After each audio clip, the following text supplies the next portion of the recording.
Oh, 1 second. Hey YouTube, what's going on? ZeroMagnumX. We got a really cool deck profile. You want to introduce yourself? I'm Jonathan Guilford. I started off pretty well at the regionals here at Richmond. I went 4-1 before I started taking some L's, but the deck was performing really well, and I think I might run it again at my next regionals. I'm playing Mecha Frieza. Yeah, I'm gonna give an overview for you guys of this deck. I mean, it's looking pretty typical right now. And then we get into the spice over here. Look at that spice. That is beautiful. Okay, so where do you want to start about your mad science project here?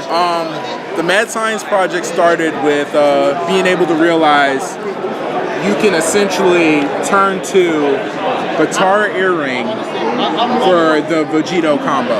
Yeah, just as a note, in case anybody does that cost red? No. Nope. But it charges for red. But it charges for a red, but yeah. It does charge for a red if you ever, feel like you don't have enough red. And another cool thing about this deck is, too, if I ever have to hard cast one of the Vegitos, they also only cost 1 red. Okay. So, that's just a little bit of side note there. But, so I was looking at the current meta, and the current meta was running a lot of Mecha Friezas, which kill themselves. Yep. A lot of Vegeta decks kill themselves. I was thinking to myself, and even Cell and the androids kill themselves. Yeah. Essentially, a lot of decks kill themselves. So all I have to do is get you down to 3 life, essentially. And being able to, with Mecha Frieza's ability, I can then Batara Earring on turn 2 or 3 when they're at 3 life and go into the Vegito combo. Now, what makes it even better is when that happens, I also have the Battering Laser in case of a negate. In all my matchups like that, I pretty much wipe the floor with them because, like I said, when they spin their turn 2, Monocking, objection, they're going to kill themselves. They're going to kill themselves. And also, a nice little combo too is I can turn to myself, not necessarily do this, but I can turn to a double strike crit Goku. Yeah, so, he's really spicy, man. They're spiced, but he's up there. Yeah. Whenever I heard about the Vegeta, they did not mention that he had dash Q. You want to give me a reasoning for running him with a light Goku package? Yeah, it's a great package because, like I said, once again, this game is very number based. Yep. And with my deck, it's all about the numbers. I want to see my opponent at 5, 3, or 6. And the reasoning for that is because on 5, I can turn to do the Goku crit play. So yes, they do awaken, but they're also negating themselves 2 cards as well. So basically you're breaking even with that. And it does matter when it comes down to the matchup because the next turn, let's say they charge a card, they get another card off for drawing off their leader. They're going to have maybe about 6 to 7 cards in their hand. But by this action, I should have a healthy amount of Gokus and Vegetas in the graveyard based on, 1, when I Batara, they also put a Goku and a Vegeta into the graveyard as well. Okay. So that adds on to the 10 that you have to mill. So when you go in for the kill on the triple strike, you already have at least 3 to 4 Gokus in there. Now I'm not trying to. It's nice to hit 100K, but when you're doing this on turn 3 or 4, you only need about 50, 55, 60. Not to mention if I have a 10K in there. So, how is this guy for you, Princess Speed Vegeta? He's lost a lot of steam, and you're in a whole 4 of them. You want to talk about him? I run a whole 4 of them because if the game ever drags on, which a lot of games really do drag on, he is my saving grace.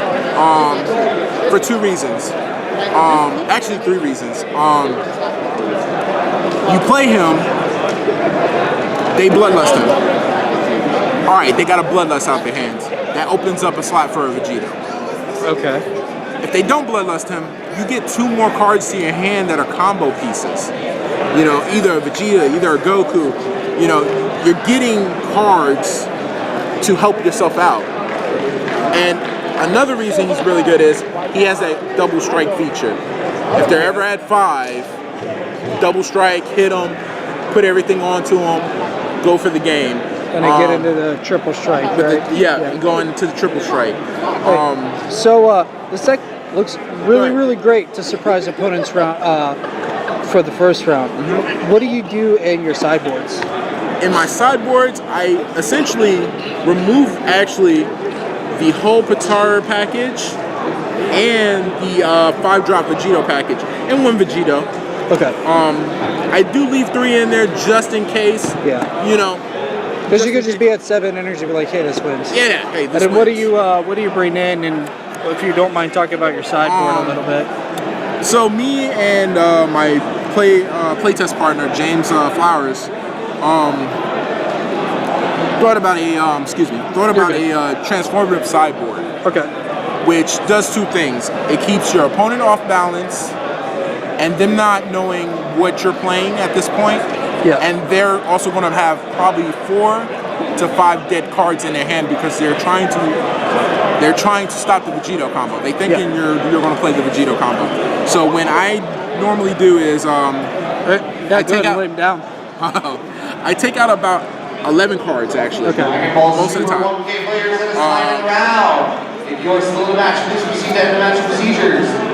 If you need assistance with these procedures, please raise your hand and call for a judge. Alright, good to me.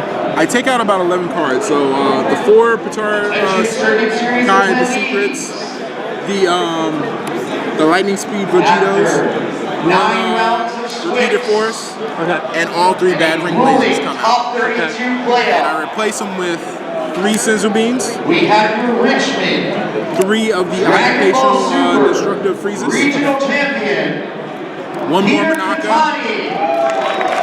That was one of the opponents that beat me, by the way. You guys can hear that. Peter Katani, shout out.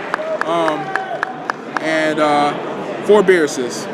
Okay. And that. So you moved to a little bit more of a stock build. That is Roleplay Games own Peter Katani.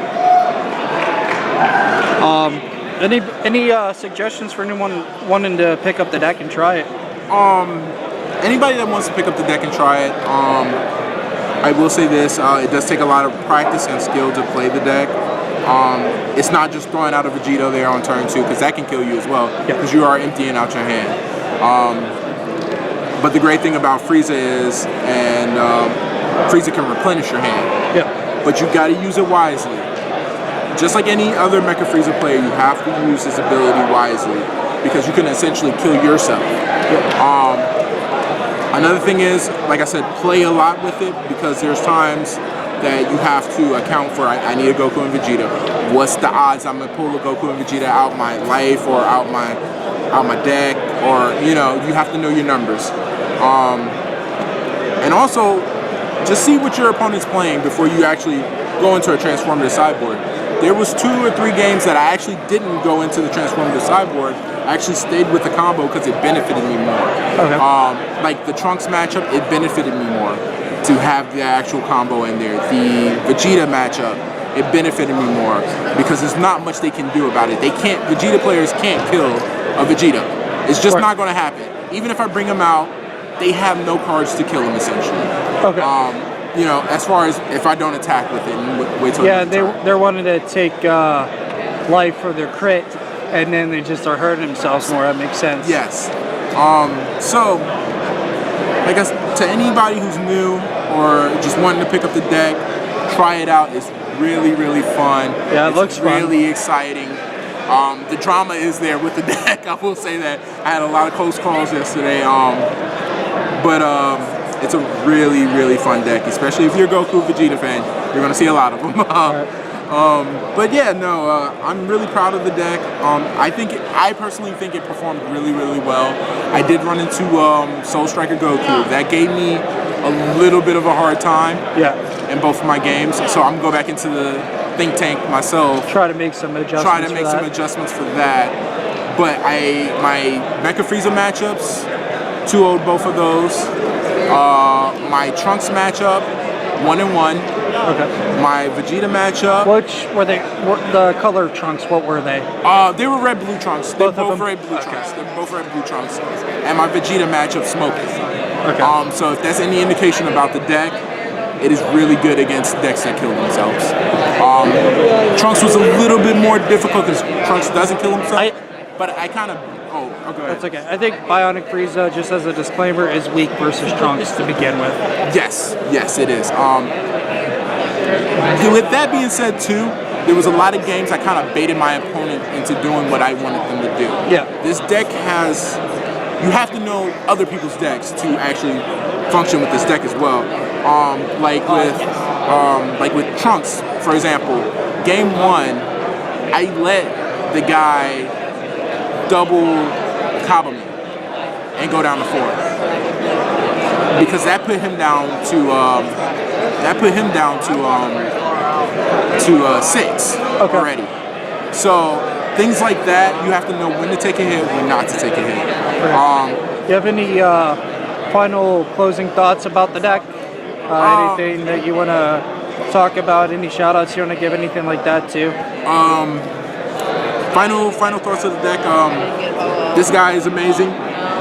This guy is awesome. I know he's been dropping off lately. Yeah, he has. That's why I was so surprised when I saw it. Yeah, he's been dropping off lately, but it causes two things for the deck. Like I said, once again, it's another bloodlust target. Yep. And if they take it, fine. But I get it again next turn for a double strike. Yep. The critical Cheap double strike. Yeah. Yeah. The critical, if it does go off, it's amazing. It's even triple its value. Yeah. And another cool thing about this guy is 0.5K cost. Yeah. Can't beat it. Easy combos, especially for Vegeta. Yeah. All right. Any shout outs or anything? I want to shout out again Bears Layers Games in New Bern. Shout out to Bears Layers Games in New Bern, North Carolina. Shout out to James Flowers. Again, he helped me with some keyholes with the deck and made some really good sound advice. But other than that, I had a great time in Richmond, and I hope you guys enjoyed this deck profile. Thank you, man. Appreciate it. All right, you too. Have a good one. Later.